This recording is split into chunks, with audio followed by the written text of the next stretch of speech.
Very few people know that Vikings had a specific technique for protecting newborn babies from freezing to death, a method so effective that infant survival rates in frozen Scandinavian settlements sometimes exceeded those in wealthy medieval cities with far milder climates.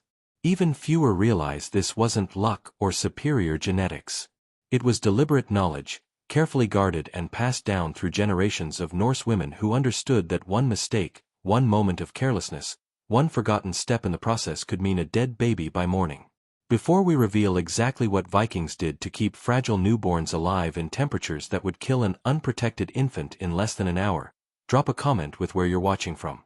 And if stories of lost survival knowledge fascinate you, hit that subscribe button, because what you're about to learn involves techniques that modern medicine dismissed for decades before recent research proved Vikings were right all along.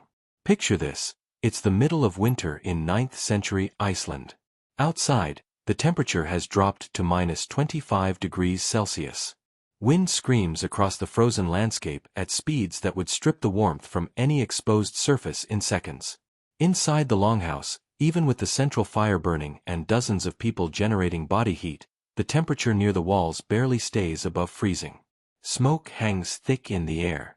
Darkness dominates because there are no windows, no electric lights, just the flickering glow of flames. Now imagine a woman has just given birth. The baby, tiny, wet, weighing maybe 3 kilograms, emerges from the 37 degrees Celsius environment of the womb into air that might be 10 degrees Celsius at best. The infant cannot shiver effectively, cannot generate enough metabolic heat to maintain body temperature, has no ability to communicate distress beyond crying.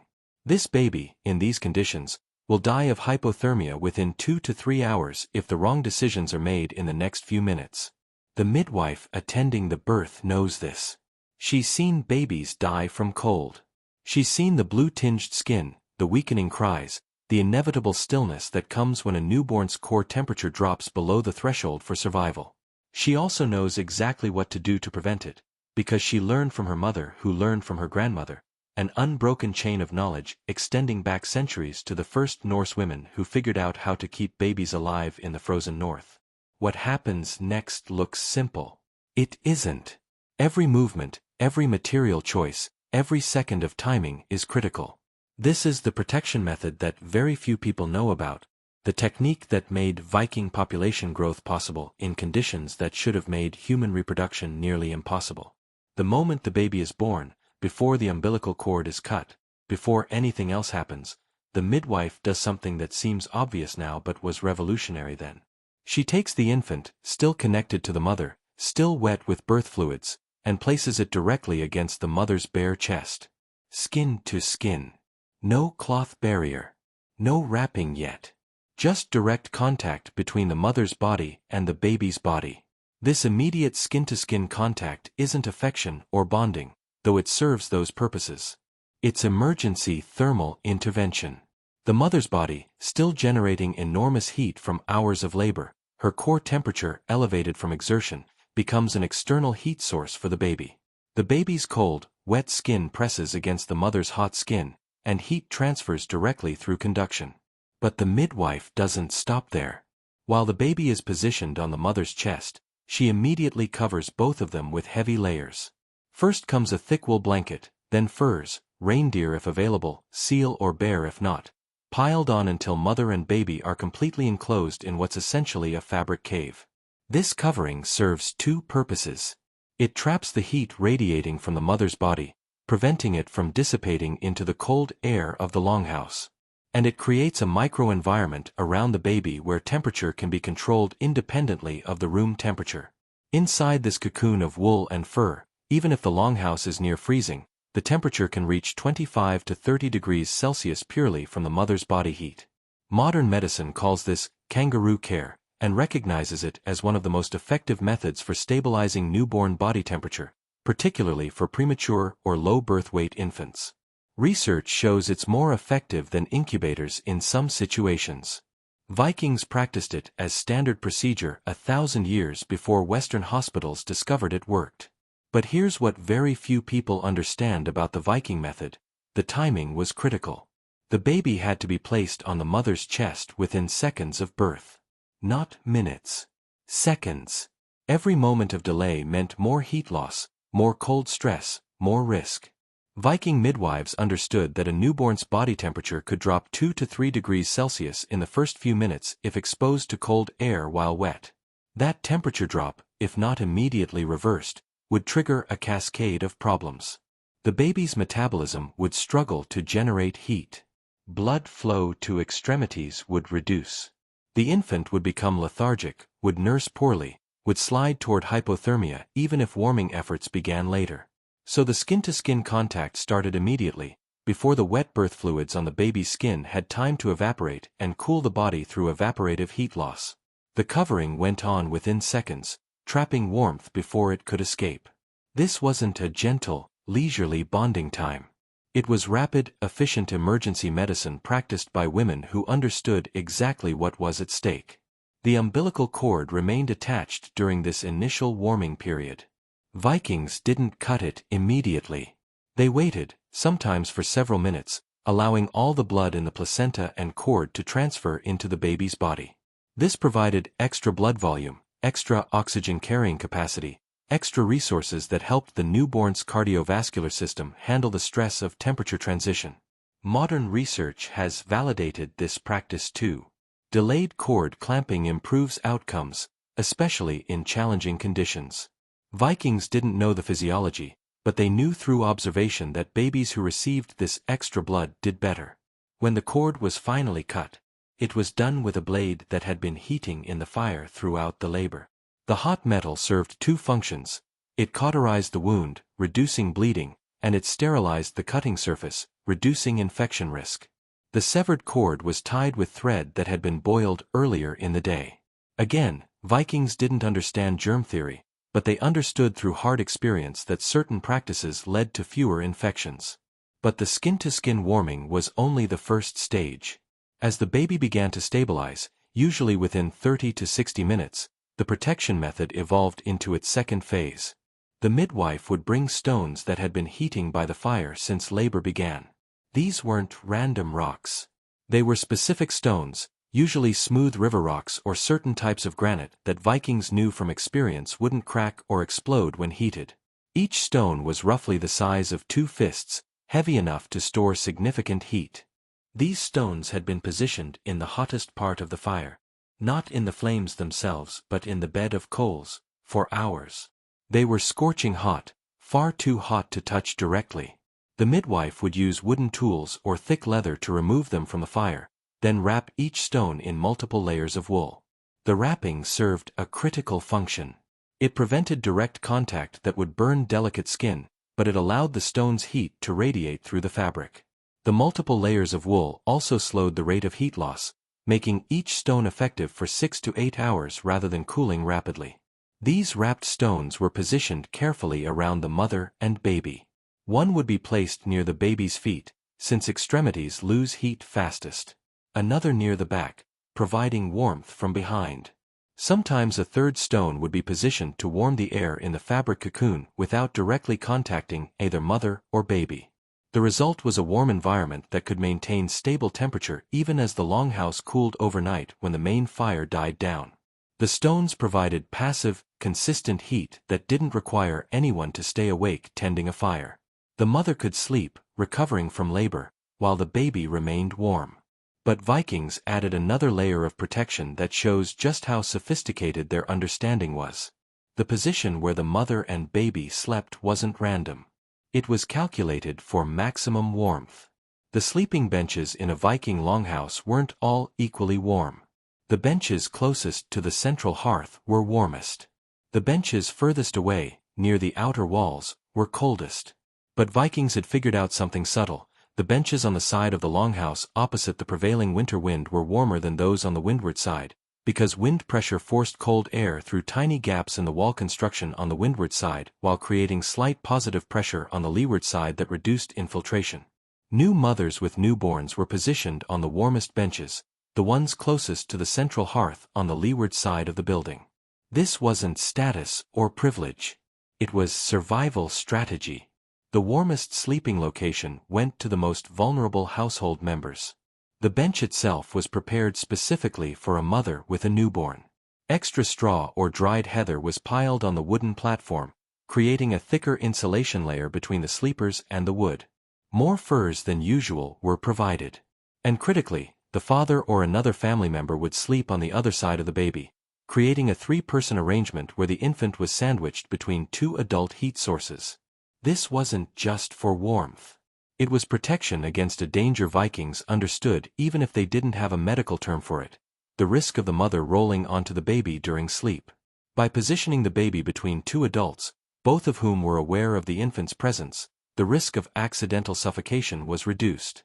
The baby had protection on both sides and heat from both directions. The sleeping arrangement created a stable thermal environment. Even if the longhouse temperature dropped to near freezing overnight, inside the cocoon of bodies and blankets and furs and heated stones, the baby experienced temperatures of 22 to 25 degrees Celsius. Comfortable, safe, compatible with survival. But the protection method didn't end with sleeping arrangements. The way Vikings clothed newborns for those critical first weeks reveals even more sophisticated understanding of infant thermal regulation. A newborn baby loses heat primarily through the head, which represents a much larger proportion of total body surface area than in adults. Vikings understood this through observation. Babies kept warm everywhere except the head would still develop hypothermia.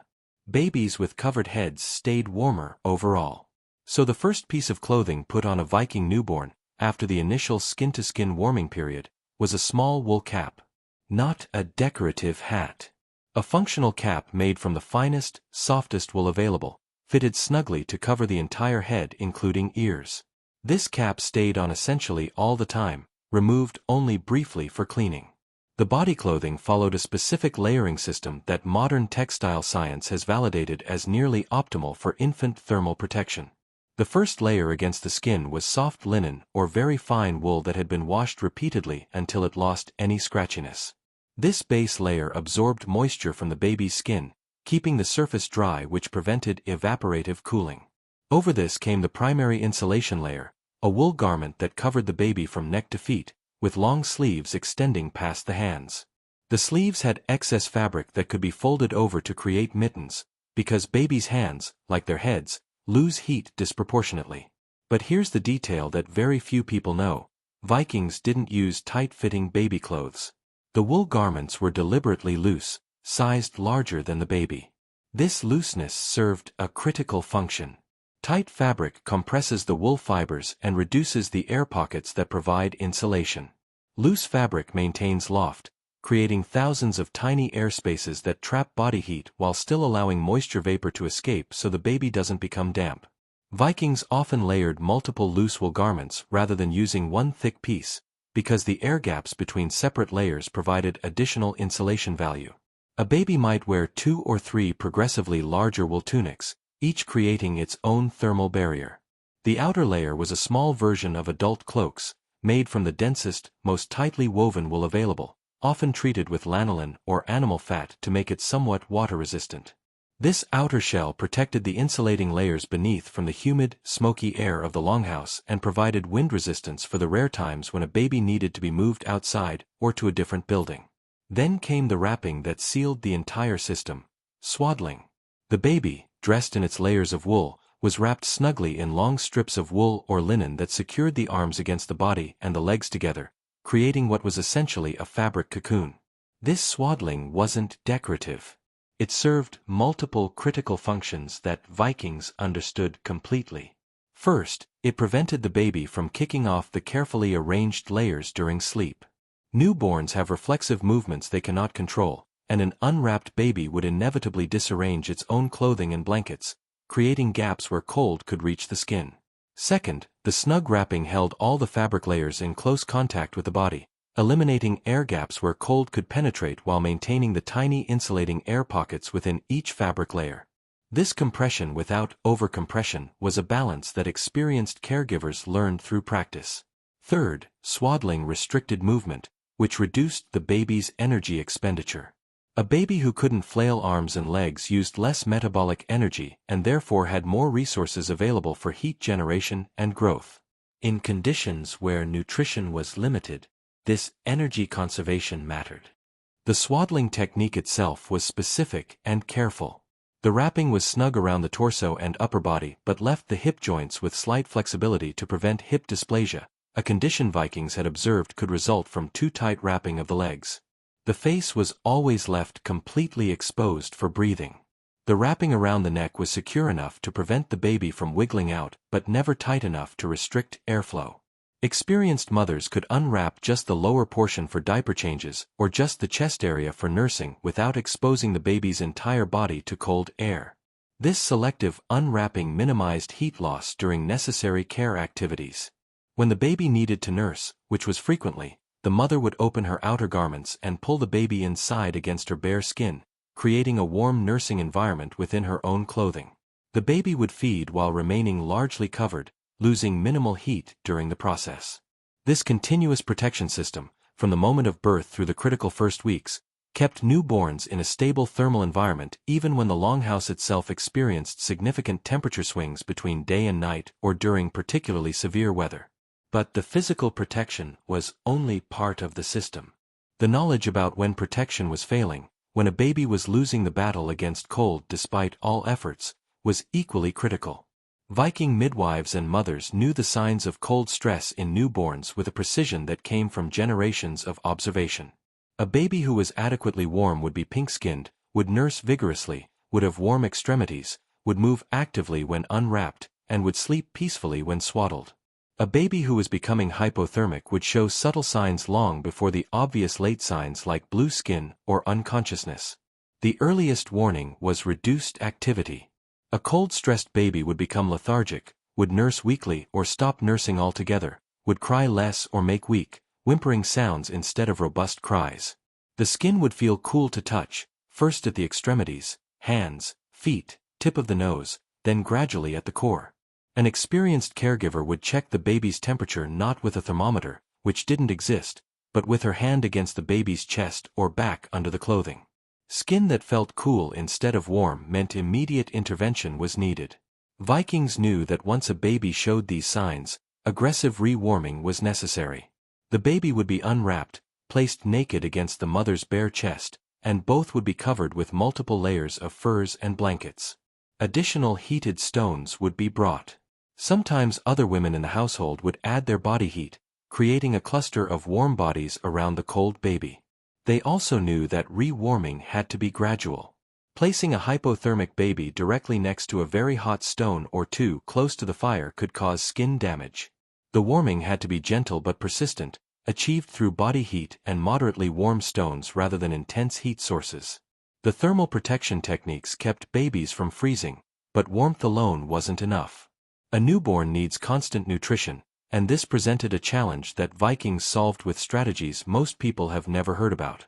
Breast milk was the foundation, obviously, but the way Vikings managed feeding reveals understanding of infant nutrition that was remarkably advanced.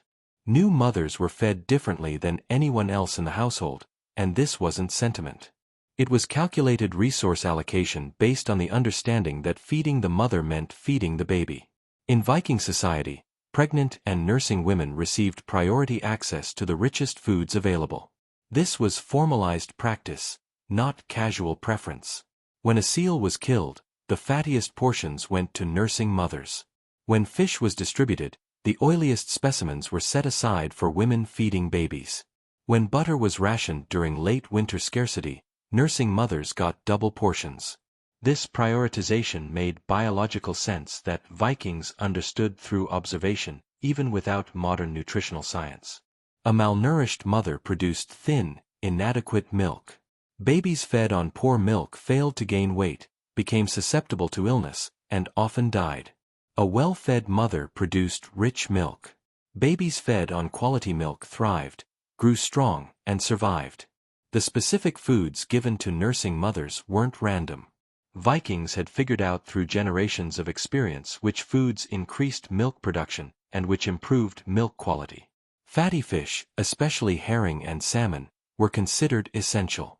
Butter and cheese were prioritized. Bone broth, rich with minerals, was given daily. These foods, modern nutrition science now knows, are rich in omega-3 fatty acids, fat-soluble vitamins, and proteins that transfer into breast milk and support infant brain development and immune function. But Vikings went further. They understood that milk production responded to feeding frequency.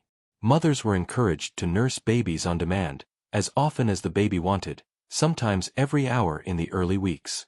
This frequent nursing stimulated continued milk production, creating a feedback loop where demand increased supply. This contradicted practices in many medieval societies where scheduled feeding or feeding only when convenient was common. Viking mothers who nursed frequently produced more milk and had babies who gained weight faster and survived at higher rates. When a mother's milk supply seemed insufficient, the community had backup strategies. The first option was always another lactating woman in the household. Wet nursing was completely accepted and common. If a mother died in childbirth, which happened, or if she was too ill to nurse, or if she simply didn't produce enough milk, another woman who had recently given birth or who was still nursing an older child would feed the newborn. This created a network of nutritional security. No baby went hungry simply because its biological mother couldn't feed it, as long as any woman in the community was producing milk. The practice also meant that twins, who placed enormous nutritional demands on a single mother, could be fed by multiple women, improving their survival chances. If no wet nurse was available, Vikings had a backup feeding method that seems primitive but was actually carefully developed. They would prepare a supplement using warm water mixed with small amounts of butter or rendered animal fat, creating a liquid that provided calories and essential fats. Sometimes a tiny amount of honey was added if available, providing additional calories and some antimicrobial properties. This wasn't ideal nutrition, and babies fed this way didn't thrive as well as breastfed infants, but it kept them alive until better options became available. The mixture was fed using a small piece of clean cloth or soft leather that the baby could suck on, allowing liquid to transfer gradually without choking risk. Vikings understood that feeding method mattered. Trying to pour liquid directly into a baby's mouth risked aspiration, where fluid entered the lungs instead of the stomach, which could be fatal. The cloth or leather feeding method, while slow, was safer. The baby controlled the flow through its own sucking, reducing aspiration risk. The feeding position also mattered. Babies were held upright or semi-upright while feeding, never flat on their backs. This positioning, which modern medicine now recognizes as reducing reflux and aspiration risk, was standard Viking practice based on observation that babies fed in this position spit up less and seemed more comfortable. But feeding was only part of keeping a baby healthy. Vikings also had to deal with illness, and here they employed remedies that combined practical wisdom with genuine therapeutic value. When a baby developed congestion or difficulty breathing, common in the smoky longhouse environment, the treatment was steam inhalation. Water was heated at the fire until it steamed vigorously, then herbs like thyme, pine needles, or birch leaves were added. The mother would hold the baby near the rising steam, sometimes with a cloth draped to create a steam tent, allowing the baby to breathe the warm, herb-scented vapor. This treatment worked. The steam loosened mucus. The heat soothed irritated airways. The volatile compounds from herbs like thyme have natural expectorant and mild antimicrobial properties that modern research has confirmed. Vikings didn't know the chemistry, but they knew this treatment helped babies breathe better. For skin problems, particularly the rashes and irritation that developed in the diaper area, Vikings applied salves made from rendered animal fat mixed with beeswax. Sometimes they added crushed herbs like calendula or yarrow that grew wild and were harvested during summer for winter use. These salves created moisture barriers that protected irritated skin while the herbal components reduced inflammation. Modern diaper creams work on the same principle, just with petroleum-based ingredients instead of animal fats. The Viking version was remarkably effective and used materials that were readily available.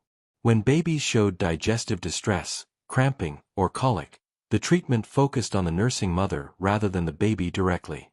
Mothers would drink teas made from fennel seeds, dill, or caraway, knowing that compounds from these herbs would transfer into breast milk and help soothe the baby's digestive system.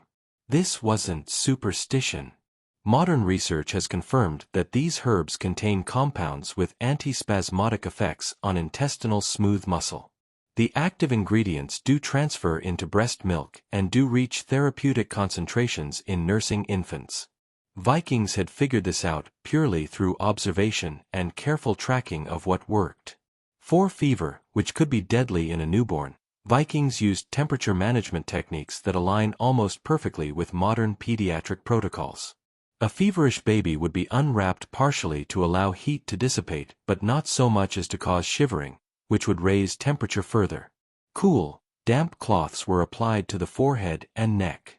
The baby was encouraged to nurse frequently for hydration. They knew that fever itself was often a response to infection and that moderate fever shouldn't be suppressed completely. But they also knew that very high fever was dangerous and needed to be controlled. The line between helpful and harmful fever was judged by the baby's behavior and appearance rather than by measuring exact temperature. Vikings also recognized that some plant materials had infection-fighting properties. Honey, when available, was applied to the umbilical stump after the cord fell off, because they'd observed it prevented infections. Modern science knows honey contains hydrogen peroxide and other compounds with antibacterial effects.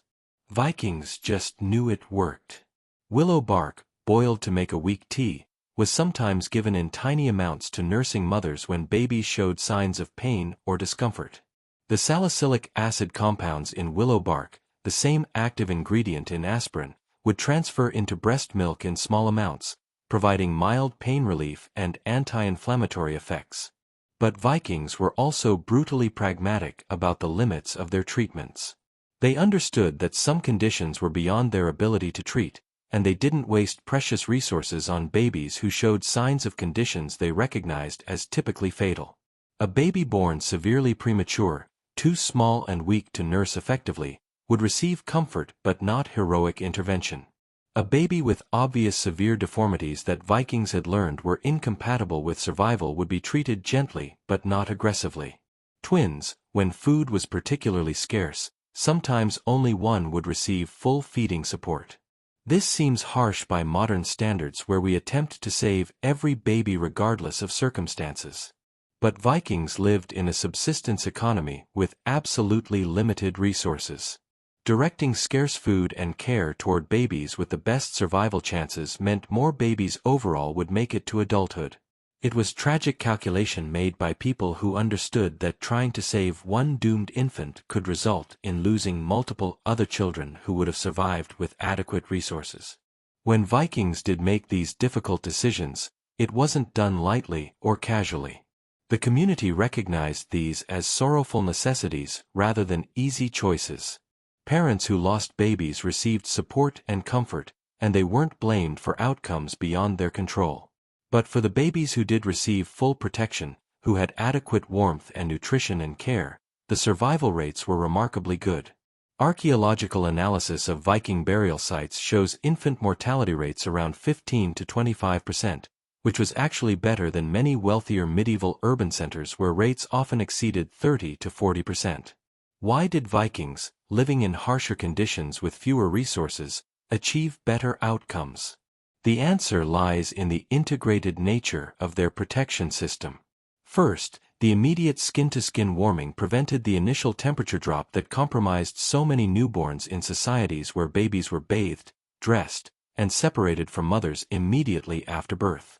Second, the continuous co-sleeping and body contact maintained stable temperature and allowed immediate response to any signs of distress.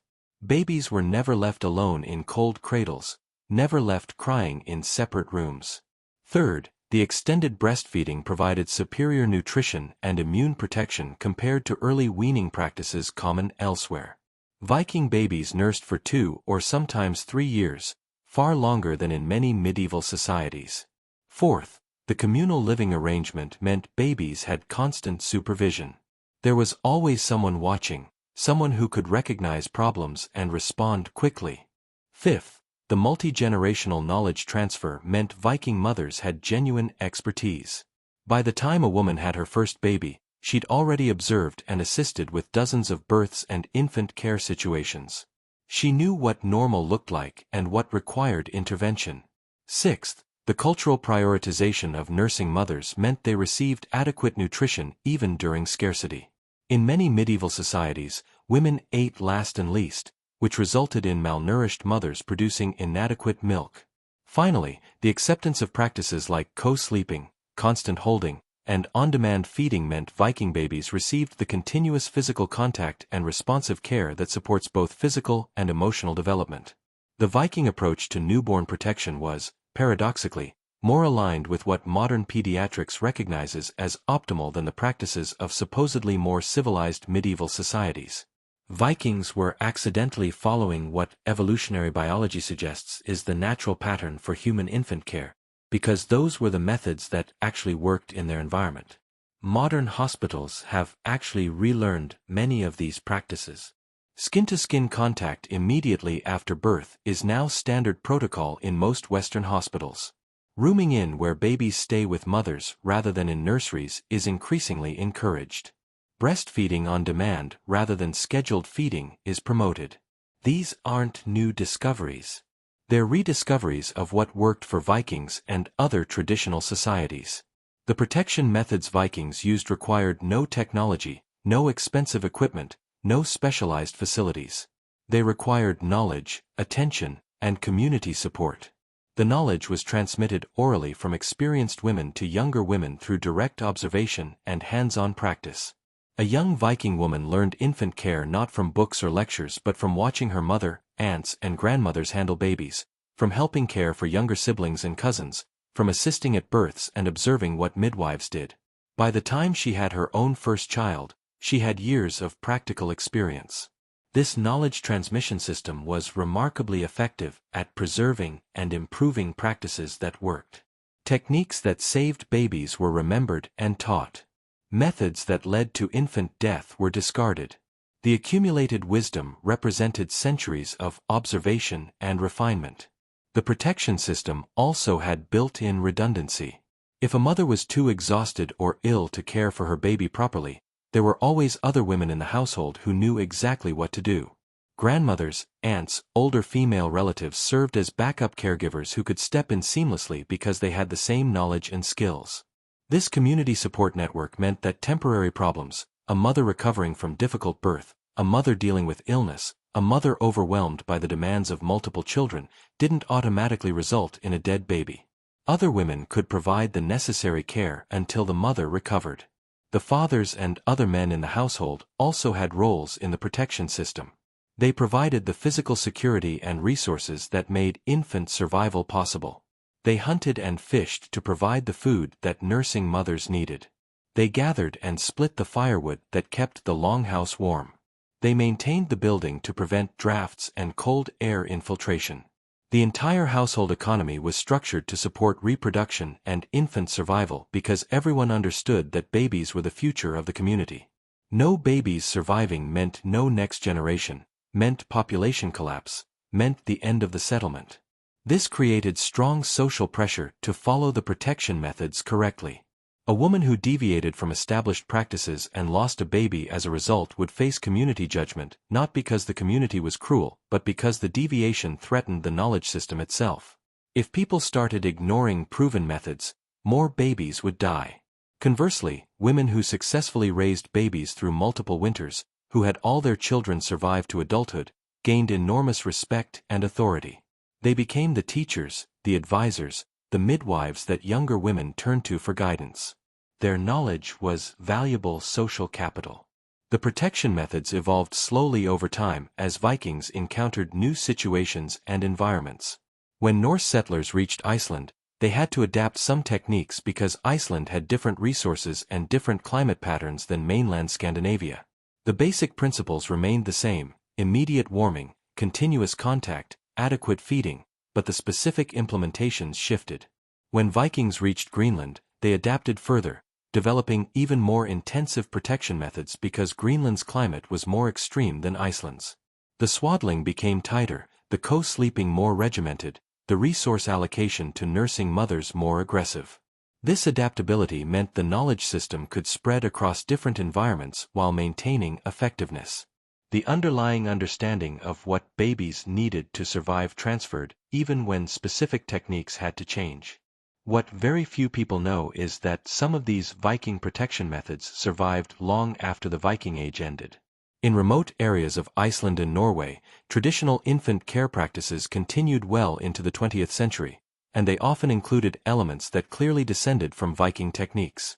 Icelandic grandmothers in the 1950s were still teaching their daughters to put babies on their chests immediately after birth, to sleep with babies rather than using separate cradles, to nurse on demand for extended periods. They didn't know these were Viking practices.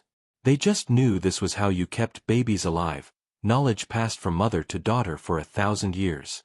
Some of these traditional practices were actually dismissed or criticized by modern medical professionals who arrived in these communities in the mid-20th century. Doctors trained in Western medicine told Icelandic mothers that babies should sleep in separate cribs, that scheduled feeding was better than on-demand nursing, that too much holding would spoil babies. But the traditional practices persisted in many families because the older women knew from experience what worked. They'd raised babies successfully using these methods. They'd seen generations of healthy children result from these practices. They weren't about to abandon proven techniques for new ideas that contradicted their accumulated wisdom. Recent decades have seen a reversal as medical research validated many of these traditional practices. Now the same hospitals that once criticized co-sleeping and constant contact are recommending skin-to-skin care and rooming in. The wheel has come full circle. The Viking protection methods for newborns worked not because Vikings were tougher or different, but because they developed, through hard necessity, a complete system that addressed every challenge a newborn faced in their environment. They understood, through generations of careful observation, what babies actually needed to survive. They needed immediate warmth through body contact. They needed continuous thermal protection through appropriate clothing and bedding. They needed frequent feeding with high-quality nutrition. They needed constant supervision and rapid response to problems. They needed a community that prioritized their survival and allocated resources accordingly. Vikings provided all of this not because they were unusually caring or sentimental about babies, but because infant survival was essential for community survival. The practices that kept babies alive were integrated into social structure, household organization, and cultural knowledge transmission because nothing less would work in their harsh environment. The babies who survived that critical first winter, who made it through the months of cold and darkness protected by these methods, grew up to become the Vikings who explored, settled, and influenced medieval Europe. Every Viking warrior, every merchant, every settler, every craftsperson had survived infancy in conditions that should have been unsurvivable. Their survival wasn't miraculous. It was the result of a protection system, a body of knowledge, a set of practices that worked because they had been refined through countless iterations over centuries until they became as effective as possible given the available resources and technology. That knowledge, mostly unwritten and nearly lost, deserves to be understood not as primitive superstition but as sophisticated practical wisdom about infant care that addressed real biological needs.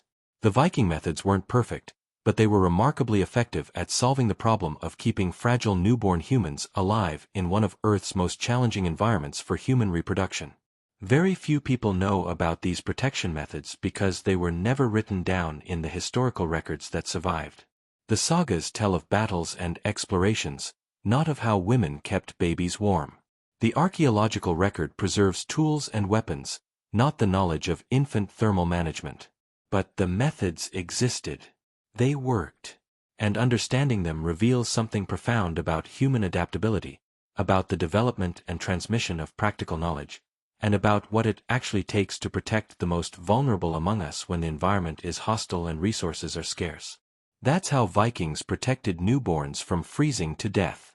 Not through luck or toughness, but through a complete, carefully developed system of immediate warming, continuous thermal protection, adequate nutrition, constant care, and community support that addressed every challenge and provided exactly what those fragile new lives needed to survive their first winter and grow into the next generation of Norse people.